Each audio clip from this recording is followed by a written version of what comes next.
That's an interesting story. I love how you take those stories and you fold them and take us on a journey. I hope so. That's what it is. That's, you're giving us a mental story right in front of us. And that's how my workshops are. Oh. If they're not like that, I have 3 criteria that you have to meet. 1, 2, 3 laughs in the day. I'm telling you right now, if you don't have a good laugh or a good story, appreciation, call my boss and complain about me. I like that. And that's how I do everything. I want you to have a good time in life. Life's too short to be sitting there pulling your eyeballs out in a course. Absolutely. Hey, do you advertise in Pro Trucker magazine? I'm not sure if we do, right? I'm pretty sure we do. The marketing's another side from ours that we're working on. What a great magazine. My job right now is to get out and meet people. And as I'm meeting people, we'll be doing that. Because I come back and say, why aren't we advertising here? Why aren't we doing this? Interesting enough, just across there, Jamie, Halfway Through Hell, I put a blog out about blind spots. We had a NIOSH thing for young kids. It was held by Main Road Construction. Yeah. They set up the whole Cloverdale exhibition area for 14, 15, 16-year-old kids from high school to come in and meet and see what's going on with safety. And ours was, we set up a snowplow and then a truck and trailer, truck and tractor, and put vehicles in blind spots, put cones in blind spots. And we had them go through, we taught them 3-point contact. How do you get in and out of a truck safely? We got each one of them to go in, come out, go in, come out. Look in the mirrors, what do you see? Come out and I'll take a look. You don't see that truck over there? Wow. That's a blind spot. Now I had, and I'm going to talk about my little black Porsche because I love it. I parked it on the right-hand side, passenger side of the truck, and I had some kids get in the truck up here and some get in the car.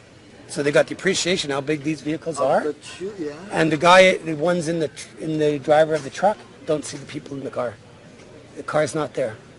I learned this for many years of having sports cars. When that right-hand turn signal comes on, that trucker is not being, the truck driver is not being an ignorant blah, blah, blah. He just doesn't see you. Because that little car of mine, never speeding of course, can accelerate quick from one blind spot to the other. Any car out in the road right now does that. When that turn signal comes on right, you got some action to take. Either you speed up if safe, whichever one's safe, it's speed up, slow down, pull off to the shoulder. Do something because he doesn't know you're there and he'll just take you right out. Out there, they're saying, oh yeah, the truck drivers, you hear in the news all the time, professional commercial truck driver in accident. But 75% of those, if I'm correct, were caused by the other vehicle.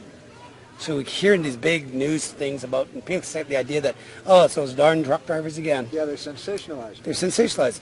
You hear a multi-car collision with semis. You hear that. But you hear that when you hear, oh yeah, there's a multi-car collision, that's it. Yeah. But a commercial vehicle was involved. Yeah. So they put all this onus on this driver, but I'm going to tell you, there's a good chance he never saw what was happening. Yeah, you're right. And so much of it, I hope we get an opportunity to do it again and get people to sit in that driver's seat and see what they can't see. But going back to it, I put a blog on, I can see you, but can you see me? I called it, and they actually retweeted for me. Jamie? Yeah, Jamie's group did. Yeah, it was cool. And it was so funny because in the office they all come in and, holy cow, you got retweeted by Highway Through Hell. I go, all right, I sound going to be a movie star. Social media is good to you. Yeah, it was there, yeah. And it didn't spread as far as we had thought, but it was good. And that's what we do. The thing is, come to our website, sign up to our newsletter, read our blogs. Our website, safetydriven.ca. That simple. Nice card, too. Yeah. You get on there, sign up for our newsletter. We have blogs relating to all sorts of safety. Some are a little more fun, some are, but it's all information. Is there like a checklist when you finish a module, you get checked off, or is it just... That's in the process of being developed for online. We're still, a lot of it is, this year's been a year of transition. We're going to these new models of how to get it to the people to make it as easy as we can. Traditional safety has been very linear, and we're trying to make it far easier accessible. And I think that's what all the associations are trying to do. We're realizing, you know what? Like I say, we're not trying to make professors. We're trying to make safe people. And so let's make it easy and accessible as we can. And that's our goal, and that's what we're really, really striving for. Sure. So next year will be a big year of promotion and get out there and do it. All right. And that's when it's going to be fun. I'm really interested in following your social media strategy. because it's interesting. It's fascinating to watch businesses get on social media and say, "Here we are," in the different ways they do it. Okay. Don't call me about it. But you were doing the meet and greet stuff. You're shaking a lot of hands and kissing a lot of babies. That's very, very important too. Yeah. Because when it comes down to the end of the day, you got to talk to a human face to face. Absolutely. To get them in your classroom, right? Yeah, and they're going to be well set up classes.